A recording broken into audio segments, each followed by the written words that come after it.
मी कमलेश पेंदम. माझ्या शाळेचे नाव जिल्हा परिषद उच्च प्राथमिक शाळा कच्चेपार. मी आता 6वीची विद्यार्थिनी आहे.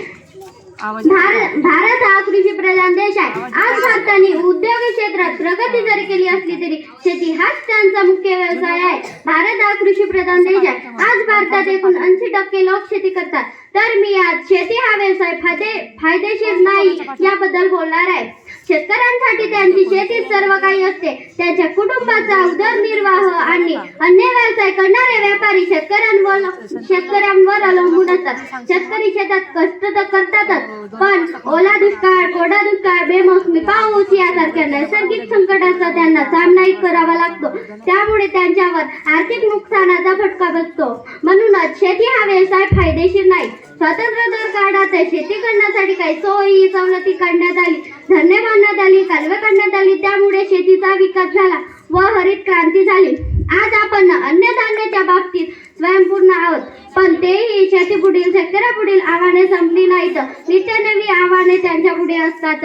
जमिनीचे तुकडे पडत आहेत, त्यामुळे एखाद्याच्या वाटेला शेतीचा लहानसा तुकडा येतो, तो त्याच्या कुटुंबाला पुरेसा नसतो. मग स्वाभाविकच तो उपजीविकेसाठी दुसरा व्यवसाय शोधतो किंवा दुसऱ्याच्या शेतात शेतमजुरीचे काम करतो. म्हणूनच शेती हा व्यवसाय फायदेशीर नाही. आपल्या देशात शेतमजूर करणाऱ्यांचे आयुष्य अतिशय दुःखद आहे. त्यांना त्यांच्या कष्टाच्या तुलनेत अतिशय कमी मजुरी मिळत आहे.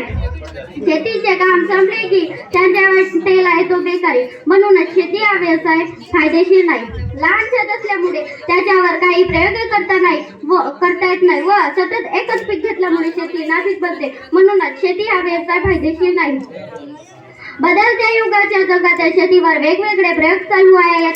भारतात त्यासाठी कृषी संस्था, कृषी विद्यापीठ आहेत. तेथे खते, माती, पाणी व औषधे व रोगराई याबाबत संशोधन चालू आहे. हायब्रिड जापान पिके, भाते, शेते, इस्राईल यासारख्या नवनव्या कल्पनाही येत आहेत. शेतीचे काम हलके व्हावे यासाठी नवनवी अवजारे शोधली आहेत, पण त्याही गोष्टी छोट्या शेतकऱ्यांपर्यंत पोहोचत नाहीत.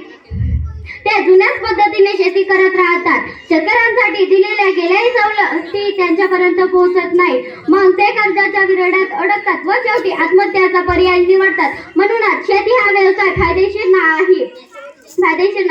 अनेक शेतकरी एखादे पीक असे घेतो की ते त्या वर्षी अनेक शेतकरी घेतात. उदाहरण टोमॅटो, कांदा, ऊस.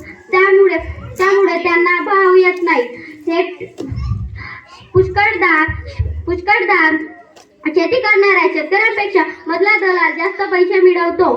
शेतकऱ्यांच्या कच्च्या मालावर प्रक्रिया करणारे यंत्रणे, शेतीमालाची साठवणूक करणारे यंत्रणे इत्यादी त्यांना सहज उपलब्ध व्हाव्यात. त्याच्या सोयी सुविधा जवळच व्हाव्यात. एकंदरीत शेतीच्या व्यवस्थापनाच्या दृष्टिकोनातून याचा विचार झाला पाहिजे. तसा तो होत नाही. शेतीमालाला योग्य भाव मिळत नाही. शेतीची उत्पादन क्षमता वाढली पाहिजे.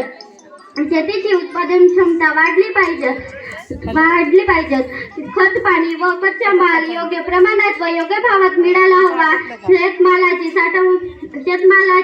व्यवस्थापनाची योजना आखली पाहिजे. अतिवर्षणामुळे पिकांवर कीड इत्यादी आपत्तीत उपाययोजना करण्याकरिता योजना आखल्या पाहिजेत. शेती व्यवस्थापनाची योजना दिली जात नाही. म्हणूनच शेती हा व्यवसाय फायदेशीर नाही. धन्यवाद.